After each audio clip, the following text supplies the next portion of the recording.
This is CBC Winnipeg News.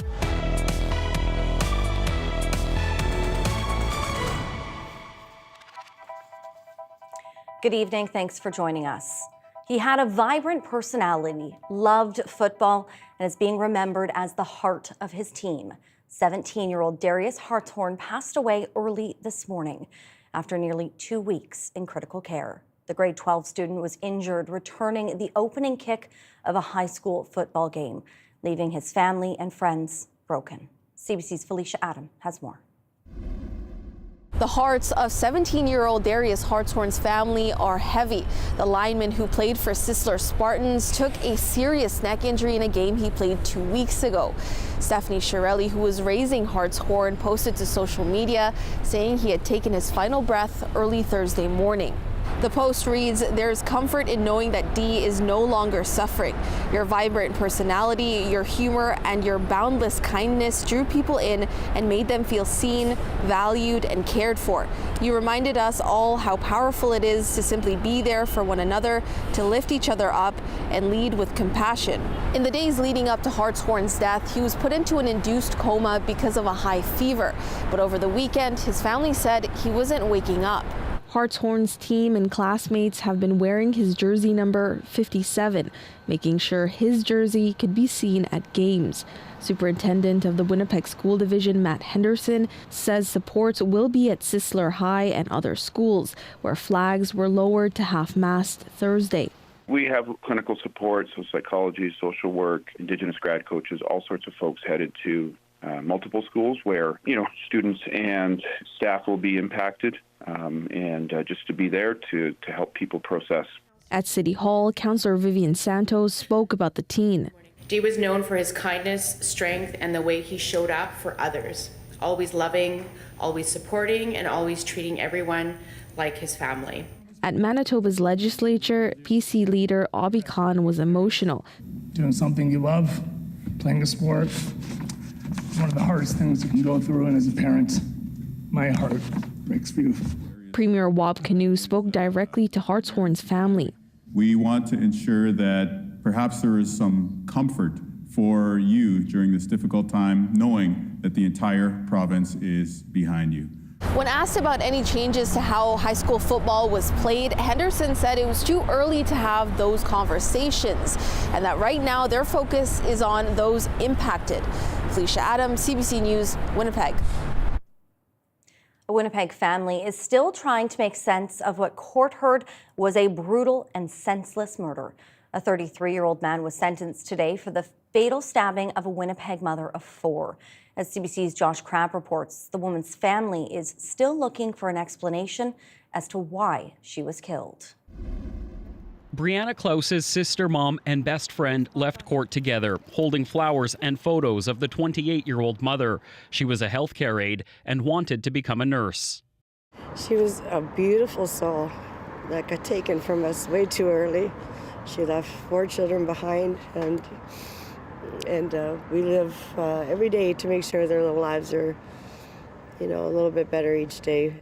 Klaus was fatally stabbed multiple times on October 31st, 2024, in a Winnipeg apartment she had been living in behind Portage Place Mall.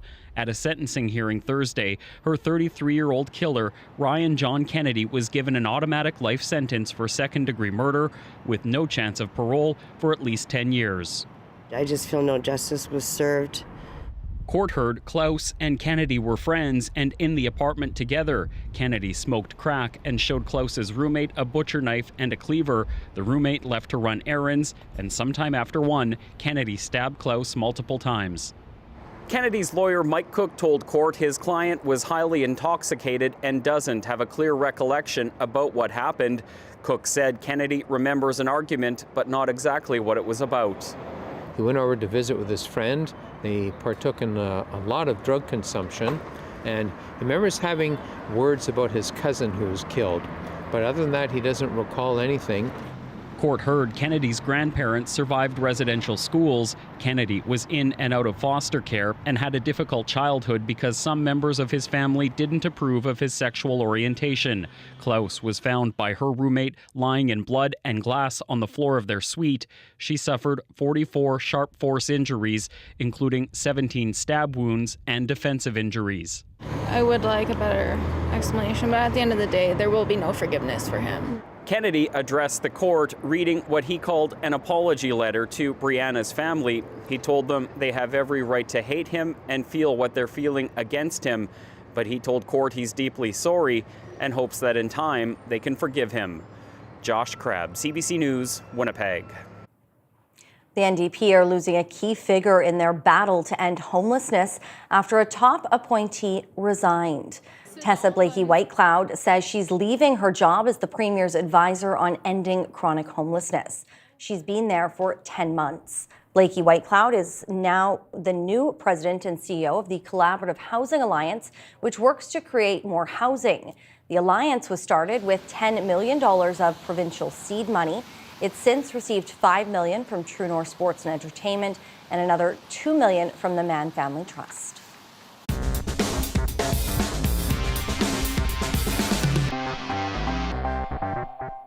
Winnipeg's newest city councillor is officially being welcomed to her new seat at City Hall.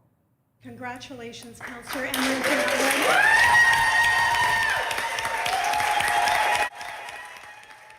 Emma Durand-Wood took the oath of office for her new role as city councillor for Elmwood East Kildonan. Durand-Wood won with 31% of the vote out of 7 candidates. The by-election was held last Saturday after the death of longtime councillor Jason Schreier. It's nice to have my family and my friends there and lots of warm welcomes from the folks at City Hall. We've got lots to learn on everything, but I have interest in water and waste and community services, and we'll just see where things land. Durand-Wood will get her first committee appointment when council holds its organizational meeting next week. Well, on her very first day, Councillor Durand-Wood voted against moving ahead with plans to widen Kenaston Boulevard. Now, the vote still passed, and it clears the way for the city to begin buying up homes along the route. CBC's Cameron McLean has that story. Winnipeg City Council has approved $5 million in next year's budget to start acquiring more than 100 properties along Kenaston Boulevard. It's the first concrete step toward a project that would eventually widen Route 90 to 6 lanes between Taylor and Ness and replace the aging St. James bridges. The vote passed 11-2. St. Boniface councillor Matt Allard, a longtime critic of the plan, and newly elected Elmwood East Kildonan councillor Emma Durand-Wood cast the 2 opposing votes. It's just a very unaffordable project. Durand-Wood campaigned on opposing the widening plan, saying it would take away from other city priorities. It's been part of my values for a long time that we need to think about, in what ways we're expanding our transportation capacity, and for me, I think the way that we need to do that is especially through public transportation and through active transportation. Mayor Scott Gillingham says he disagrees, but still respects her for keeping her word. So when she voted against it, I went over to her and I said, I respect you for your integrity of doing what you said you would do. And that's not always easy for elected officials to do, so I commend her for that. On the other hand, obviously, I don't agree with her on this issue. Gillingham says more than 3,000 housing units and 1 million square feet of commercial space is coming to that part of Winnipeg as part of the Nawe-Odina development, and traffic frustrations will get worse if the expansion isn't done. The project's price tag now sits at more than $750 million, including interest. Without outside help, Winnipeg may need to scale back the project to bridge repairs alone, a move officials warn would cause years of traffic chaos. Gillingham says he expects the province and feds to kick in money, but no commitments have been made.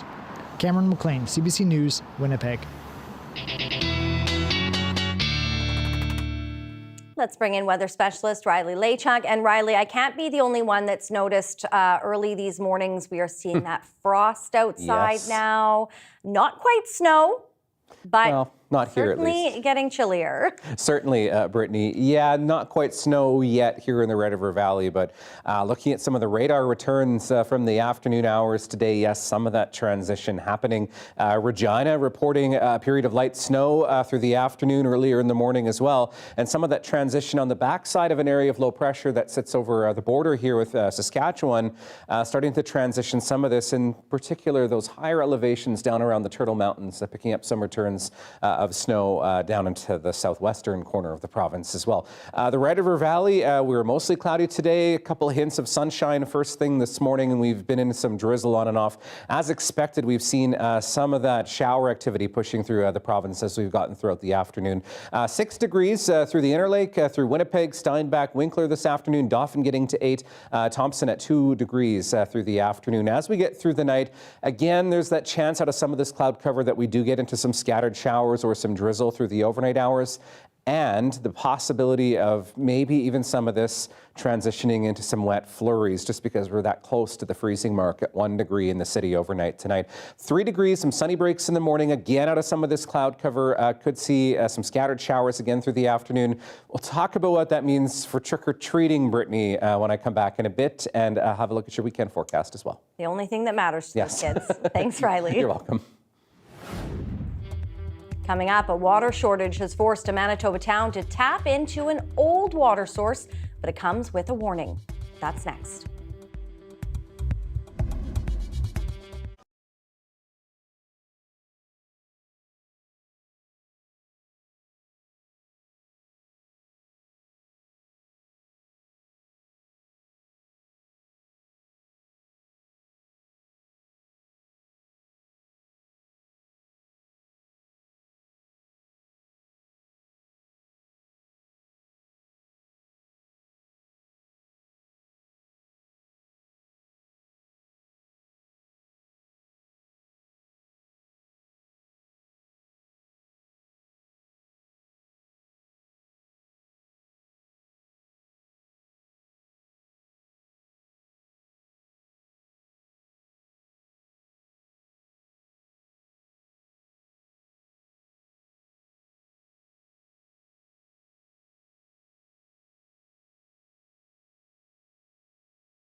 Manitoba is gaining more doctors, but we're also struggling to hang on to the ones we already have.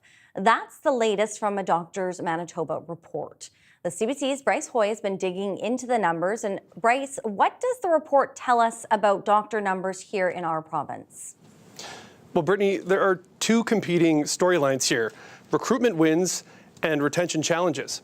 So on one hand, a record increase last year. Provincially, we're up a net 164 physicians, most international grads or from out of province. We're now at 225 physicians per 100,000 people, and that is a 2.5% bump. Now, on the other hand, we're still shy of the national average. Manitoba ranks 7th on doctor-to-patient ratios. And Doctors Manitoba says the real pain point, hanging on to the doctors we have. Last year, only New Brunswick lost more physicians to other provinces. Doctors Manitoba also surveyed its members. 1 in 5 are considering retiring or leaving in the next 3 years. Some doctors are being lured away with incentives we may not have here. Administrative burdens play a role too. The amount of time and the amount of effort spent on things like paperwork and clerical duties and navigating the system versus engaging one-on-one with their patient population is just not worth it anymore. Doctors Manitoba says much of the bump we've seen can be attributed to NDP investments in recruitment efforts. So, Bryce, what does the health minister have to say about retention in particular? Well, Uzoma Asaguara says the recruitment numbers show the NDP investments in attracting doctors here are paying off. They say they're trying to restore a system that went through cuts under the PCs. Now, Asaguara hopes investments in rural Manitoba help with retention in time. We've done the work of expanding medical residency training seats, and we've done that also in Brandon to make sure that not only are we training more medical residents in the city of Winnipeg at the University of Manitoba, but also in Brandon so that rural students, rural learners have the opportunity to train in their communities and close to home and be more likely to stay and serve in those communities. Now, Tory leader Abi Khan says retention numbers suggest the NDP are missing the mark. Brittany? All right, thank you so much. That's CBC's Bryce Hoy. Residents in Virden are voicing frustrations and concerns after issues have been brought up with the town's water supply.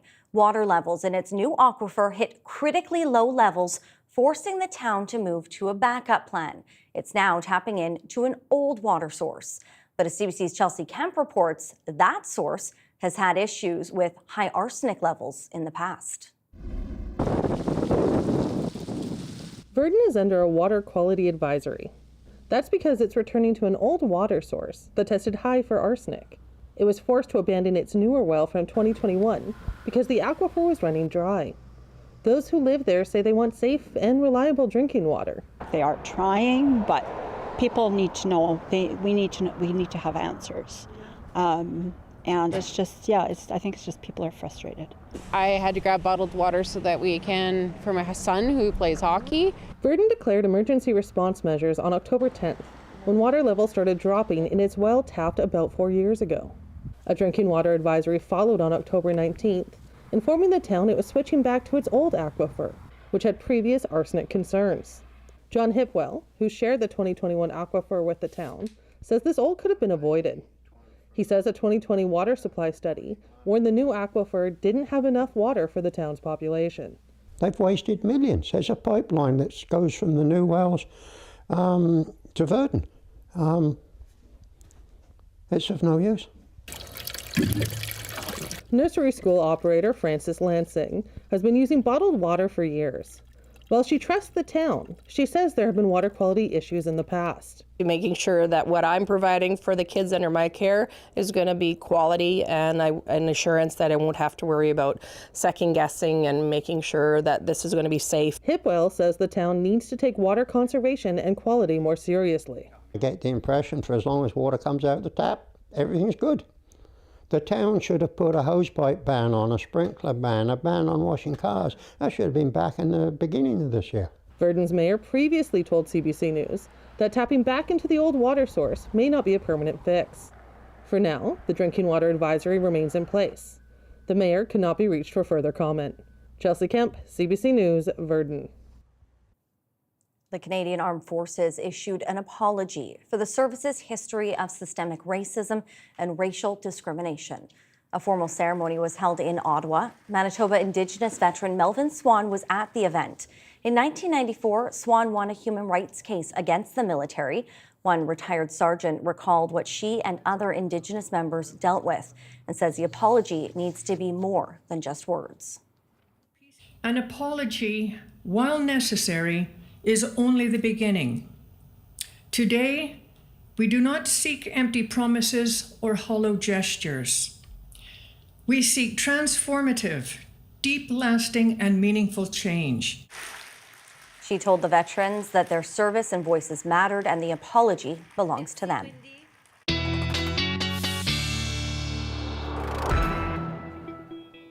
Riley's back in now, and Riley, I know that I'm probably a little too old to go trick-or-treating. Never too old. Right? I feel like we could still swing it. Yeah, exactly. But the only thing that many kids and their parents are really concerned about is what the weather's going to be like and if their costumes are going to get ruined. Okay, so no snowsuits this year. Okay, that's a bonus. Maybe a few scattered showers, but that may be about it for any real weather. Temperatures a bit on the cool side, fairly seasonal for this time of the year in terms of a temperature, at least for the end of October. Look at our upper level pattern, the jet stream here, and you can really see this trough that's developed over the prairie provinces and really down into the U.S. Midwest, ushering in some cooler air for a good chunk of the U.S. and for central parts of our country. In comparison, for the World Series game last night in Los Angeles, 31 degrees in LA for that game. The game in Toronto tomorrow, by the time the game gets underway, we're looking at a temperature around 5 or 6 degrees in Toronto. So quite a stark difference because of this trough that's formed in the jet stream here, and that's allowing some of that cooler, albeit more seasonal air into our province, at least as we get through the next couple of days here. As we move forward in time here, a few things to note. First off, this is the remnants here of Hurricane Melissa churning up the Atlantic. That combined with an area of low pressure that's making its way up the eastern seaboard, creating a bit of a messy Halloween for some into the maritime provinces with wind and rain this weekend. Here in Manitoba, this dying low still churning as we get through the overnight hours, maybe a few more scattered showers or some pockets of rain yet to come through the night tonight.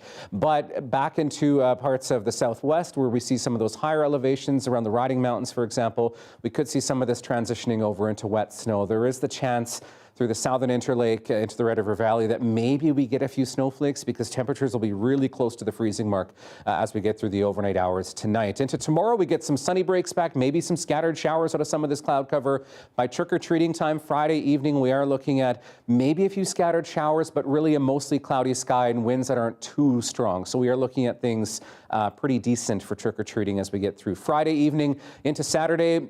Bit of high pressure starts to clear us out a bit, and then I'm looking at another area of low pressure moving across the central part of the province, and this does give us a slim chance of showers here in the south as we get through the day on Sunday. In terms of rain yet to come, maybe a 2 to 4 millimeters more, not a lot. Again, pretty scattered in nature as we get through the next couple of days here. Looking at 3 degrees in Winnipeg first thing in the morning, 2 to 5 really across the south, just below the freezing mark into northern Manitoba, and in the long range, 5 degrees for Saturday, Brittany. Then we get back into the double digits for Sunday, and temperatures hanging around 9 degrees to start next week. All right. Thank you, Riley. You're welcome.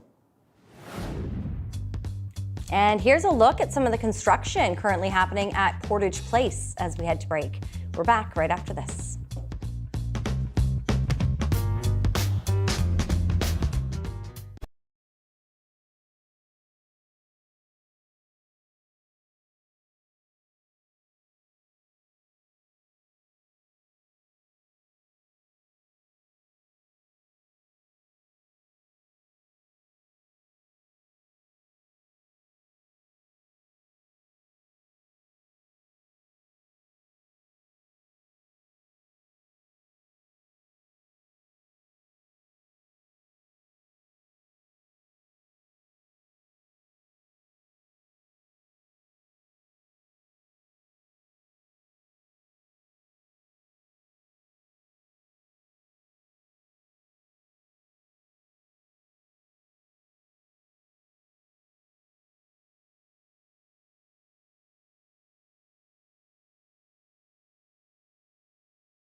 The island nation of Bermuda is bracing for impact by Hurricane Melissa. The storm has already left a trail of destruction across the Caribbean, causing at least 30 deaths and flattening much of Jamaica. It's the strongest hurricane ever to hit that country. Philip Lishanek has more. Hurricane Melissa pummeled the island nation, leaving what Jamaican officials call total devastation in her wake. Landslides, fallen trees, roads turned into rivers. Roofs were torn off, homes completely destroyed. Some lost everything. We still have to pick up the pieces and move on. Watching scenes of unbelievable destruction, here people in the Jamaican Canadian community worry as the death toll continues to rise. Relief for some like this man who heard from his sister. She eventually called to say that she was okay. This community leader says he's also heard from family. Most are safe, but some still haven't checked in. From Tuesday night, completely cut off. Power remains out in pockets of the island. He says getting that restored and getting people clean water and food are priorities. Jamaica has never experienced a Category 5 hurricane. The community here is fundraising to help family and friends there. But funds will be needed for rebuilding, which will take time. Canada has announced $7 million in humanitarian aid. It's going to be a long, long process because it's so badly damaged. The community is urging people to go through official channels to avoid fraudsters. They advise checking the Government of Jamaica or Jamaican High Commissioner websites before you donate. Even in this disaster, you will find people trying to scam and make a quick buck. So be mindful of that. Melissa is forecast to head northeast up the U.S. eastern seaboard before passing by Atlantic Canada as a weak hurricane Friday and Saturday. Philip Lishanek, CBC News, Toronto. The Jamaican government is trying to deal with fake videos that are spreading misinformation in the wake of the hurricane. Alison Northcott has more on how images created by artificial intelligence cause confusion and worse during a natural disaster or crisis. And to be clear, the following story does contain AI-generated content. Oh my God, the whole ocean's on the street. The video posted on TikTok is dramatic, surreal, and fake. As Hurricane Melissa continues its destructive path, videos generated by artificial intelligence are being published and shared online. All of these videos coming, many of them are fake. And so we urge you to please listen to the official channels. During an emergency, AI can hamper rescue and relief efforts and mislead people about the threat, says this emergency management expert. If the information, for example, falsely tells them that everything is okay or pretend to be okay, of course, they may not be reacting as expected, which may put them in danger. On the other hand, he says fake catastrophic images can cause panic for people and confusion for emergency responders. Even though this AI video has the logo for OpenAI's video generator, Sora, on it, this media literacy expert says that doesn't mean everyone who sees it will understand it's fake. The more AI-generated content that enters our information ecosystem, the more important it is that we all take the time to check the sources of that information to make sure it's accurate, especially when it comes to things like disasters that have impact on people's public safety. But some say the platforms have a responsibility too. It can't be on individuals to be making this decision every day about whether the video their uncle posts is fake or not. And that, I think, is the point where we really need to push past media literacy as just the solution and look for more accountability on the part of platforms that have been pushing AI. TikTok says creators have to label AI-generated content, and if it's harmful or misleading around important public matters, it's not allowed. Environment and Climate Change Canada says fake images of weather events can not only put people at risk, but also erode trust in experts to provide credible forecasts. Alison Northcott, CBC News, Montreal. Prime Minister Mark Carney is in South Korea to attend the APEC summit. He also got a first-hand look at the South Korean-built submarines that Canada could buy. Thank you. Where are we over here, sir? Okay. Ottawa wants to expand its fleet of subs. South Korea is competing with a German-Norwegian consortium for the multi-billion-dollar contract. The Asian country's prime minister joined Carney on a visit to the Hanwha Ocean shipyard to see one of the country's newest subs. Meanwhile, Carney's next high-profile meeting is set for Friday. He'll be sitting down with Chinese President Xi Jinping. U.S. President Donald Trump ended his 5-day trip through Asia Thursday on a high note. He managed to de-escalate the U.S. trade war with China by making a deal with President Xi Jinping on the sidelines of the APEC summit. Laura Westbrook has the details from South Korea.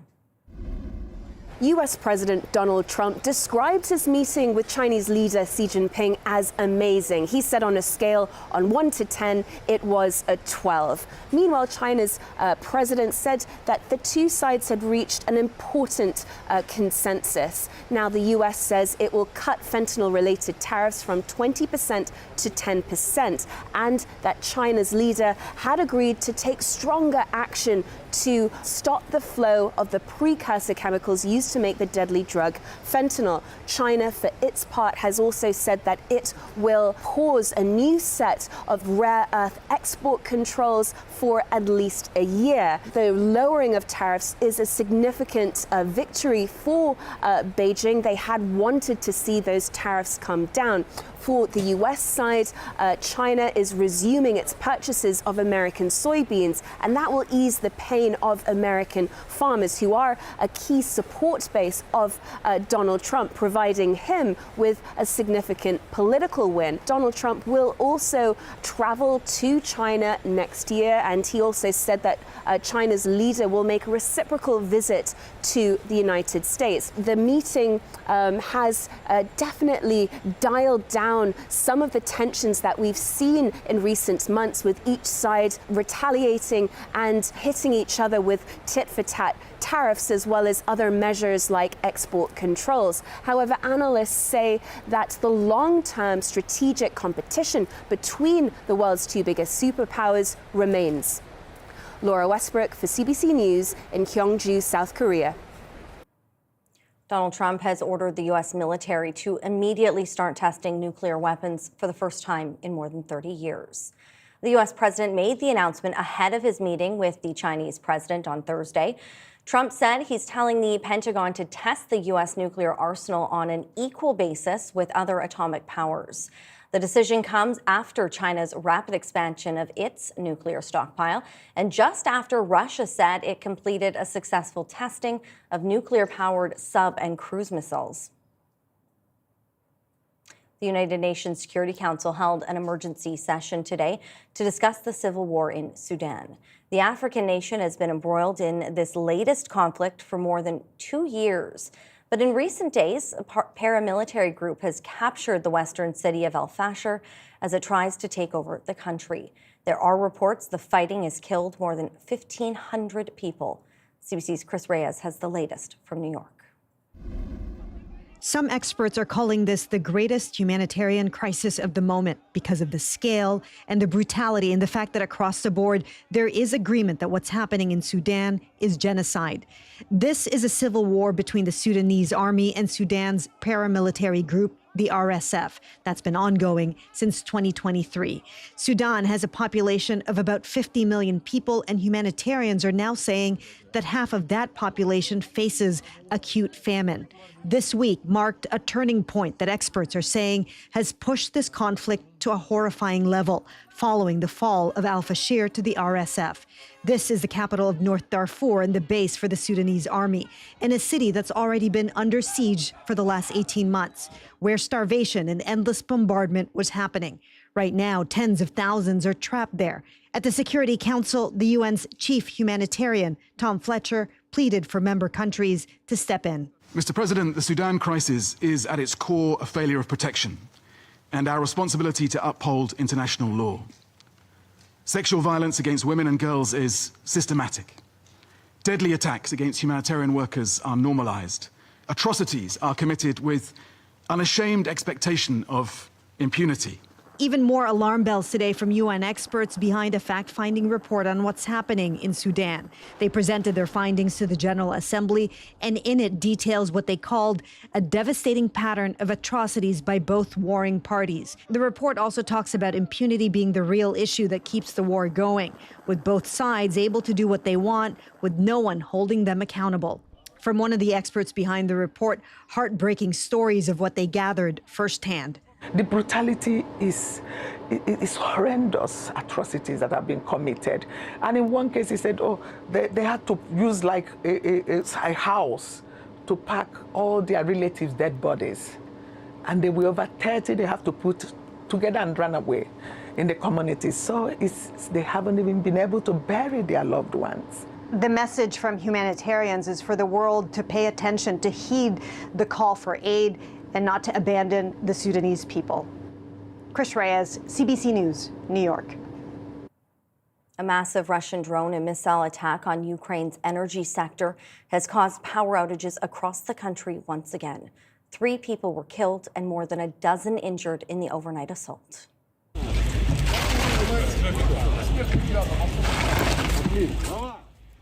The strikes are the latest in Moscow's almost daily attacks on the country's power grid. Russian forces have battered the energy sector, cutting power temporarily to hundreds of thousands of homes. Ukrainian cities used a centralized energy grid to run water, sewage treatment, and heat systems. Blackouts stopped them from working. Moscow says its attacks are in response to Ukraine's attacks on Russian infrastructure, and it denies targeting civilians. Candies, costumes, and all of the decor. How much are you spending this spooky season? We'll dive into that after the break.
Spooky season is in full swing, but it's not just kids that are cashing in on treats this Halloween. Companies are reaping the benefits too. From the pumpkins and decorations to costumes and candy, Halloween has grown to become the second most commercially successful holiday after Christmas. Sandeep Arora is an associate professor at the Asper School of Business and joins me now. Thanks so much for being here. A pleasure, Brittany. So Sandeep, many of us probably remember our parents finding that old sheet, throwing it over us to be a ghost for Halloween.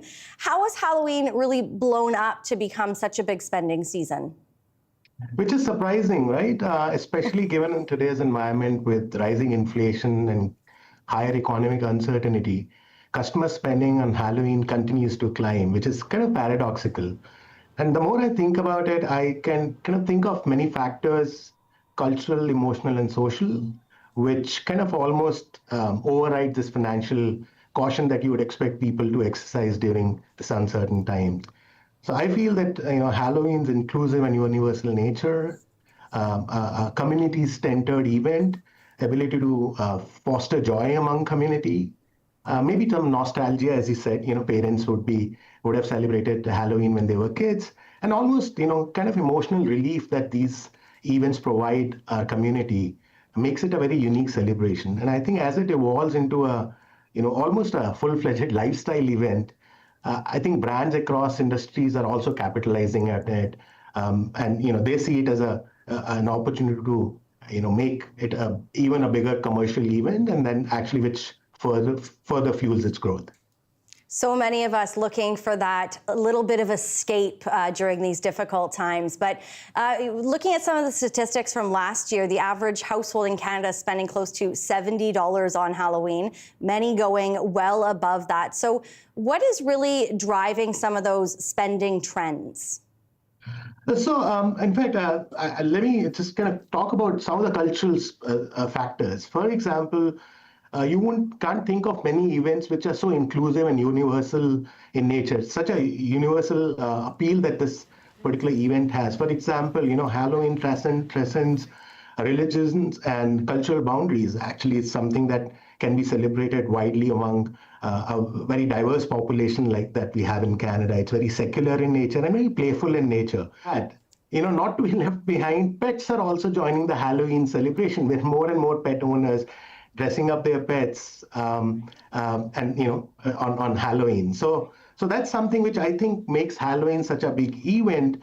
But then there's also nostalgia, right? And adults almost try to live their own childhood memories by participating in these Halloween traditions. They like to decorate their house. If they are parents, they like to take their kids trick-or-treating. There are Halloween themed parties. So nostalgia, I think, plays a big role with something that you touched on initially as well.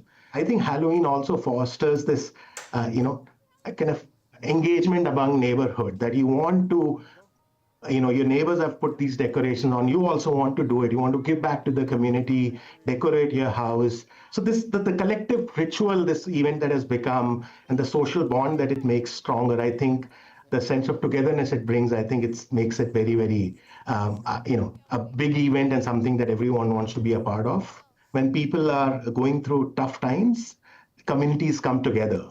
So in one way, the uncertainty and the inflation that I was talking about earlier also makes communities come together and show their resilience. Right? People are more likely to spend in experiences that bring in happiness and laughter during difficult times. But I know many people buy goodies well in advance, but some like myself really just don't want all that candy sitting around the house because I will eat it all.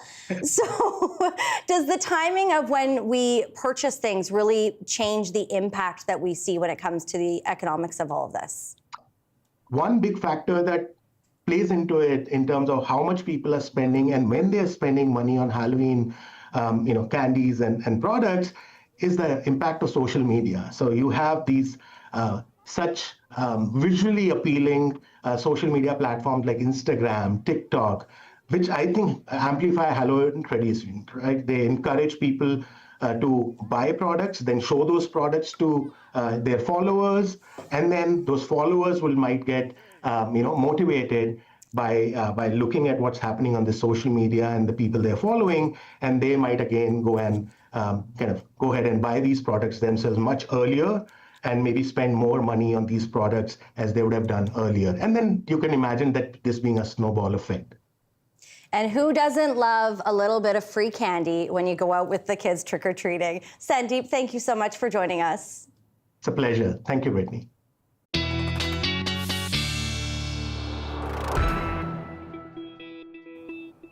I stand by it. The free candy. Yes. Maybe there'll be some in the newsroom tomorrow. As I said, I haven't picked up the candy for the trick-or-treaters yet, so maybe I'll pick up a little bit extra. I'll buy it on sale. There we go. We'll wait. We'll have it next week. Exactly.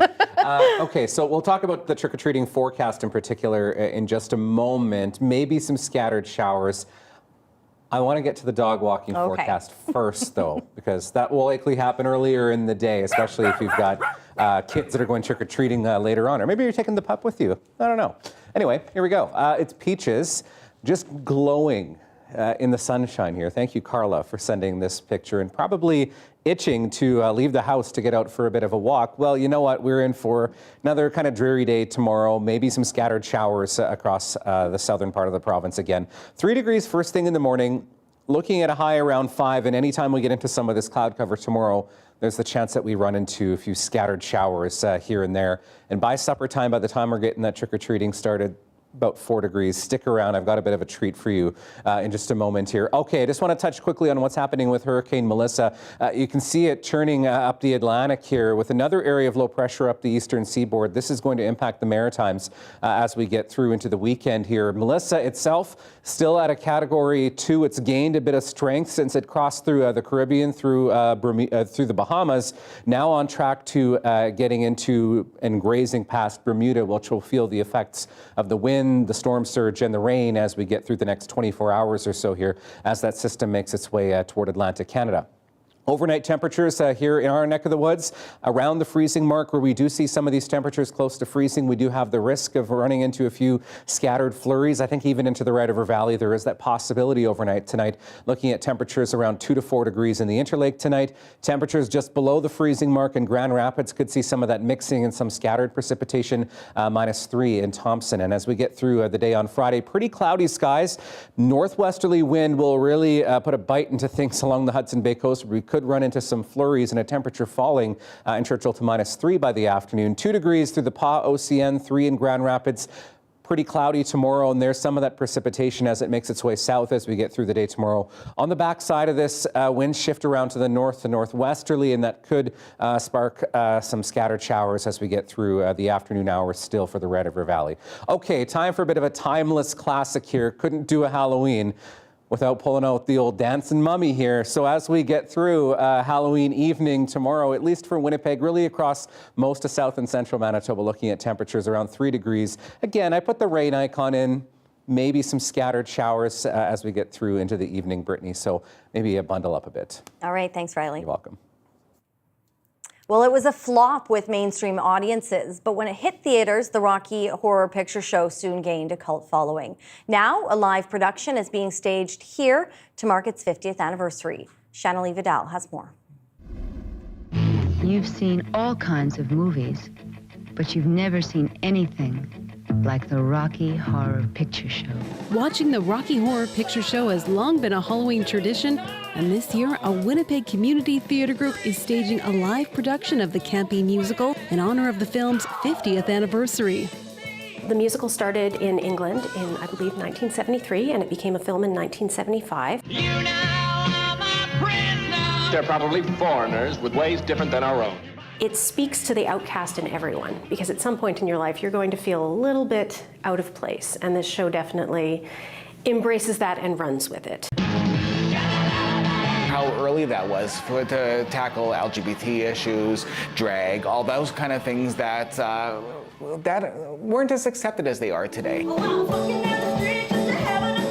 This show is so much about love and acceptance and letting your freak flag fly. Just to jump to the left. The Dramatic Theatre Company's production of the Rocky Horror Show is directed by Laurie Fisher, Justin Joseph, and Alana Penner, who plays the role of Janet. Madness takes its toll. Janet and her new fiancé Brad are off to visit their old friend Dr. Scott, but their car breaks down. They find themselves at a castle trying to find a phone with a bunch of merry misfits, and chaos ensues. There's not really a storyline, but it is a story that has stood the test of time. It's very much a cult classic, very different from other musicals because we break down the fourth wall. The audience becomes what we call the shadow cast.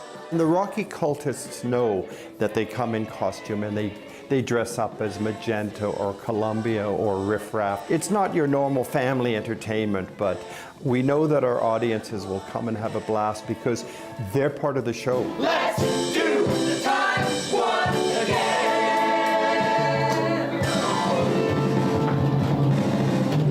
Shanley Vidal, CBC News, Winnipeg. Why trick-or-treaters in one area will have to wait to hit the streets. We'll tell you why next.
Trick-or-treaters in parts of Prince Edward Island in New Brunswick will have to wait an extra night for Halloween festivities.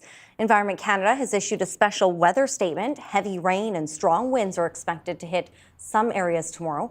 The region to Summerside PEI has implemented an 8 p.m. curfew, and that will still apply on Saturday evening. Officials say the safety of families and young trick-or-treaters is the top priority.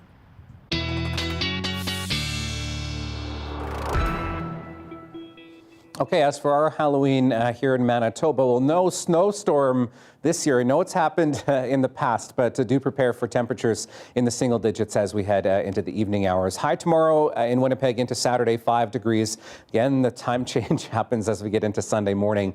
Bit of a push in temperatures as a warm front pushes through, so getting up to 10 degrees. I did keep that slim chance of a shower in as we get through the day into Sunday, and then temperatures start to level off closer to seasonal as we get toward the middle of next week. And I am watching a system that could impact the province as we get toward the end of next week. All right, a couple of fall pictures. Doesn't this look lovely? This is the Winnipeg River north of Kenora. Thanks, Fred, for sending this one in. And one more for you, the sunrise. Thanks, Joanne. Send your pics to talkback@cbc.ca. Well, if you thought the Toronto Blue Jays had Wednesday night's game in the bag right from the jump, you weren't alone. That stunning home run by Toronto Blue Jays player Davis Schneider on the very first pitch sure seemed to set the stage for the win. Boy, oh boy, and no one in the stands was more excited than Schneider's dad. Here's your Daily Lift.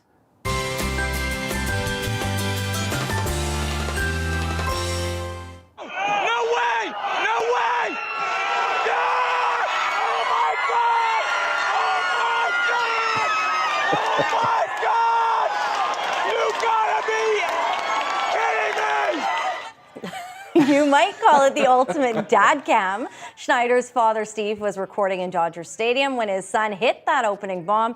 The video quickly went viral, of course, after being posted to social media. Schneider's hit was part of a history-making start to Game 5, the first back-to-back home runs to begin a World Series game. So the second dinger was by Jays star Vladimir Guerrero Jr. Of course, the Jays are now up 3-2 in that series and could win it all at home Friday night with Game 6 set to happen in Toronto tomorrow evening. I feel like there's going to be some early trick-or-treating in Toronto, so some people can get home for that game. Get ready, we're going right after school tomorrow. So be ready, Toronto. Exactly. Well, we will be here tomorrow night, and we hope to see you. Have a great night. Have a good one.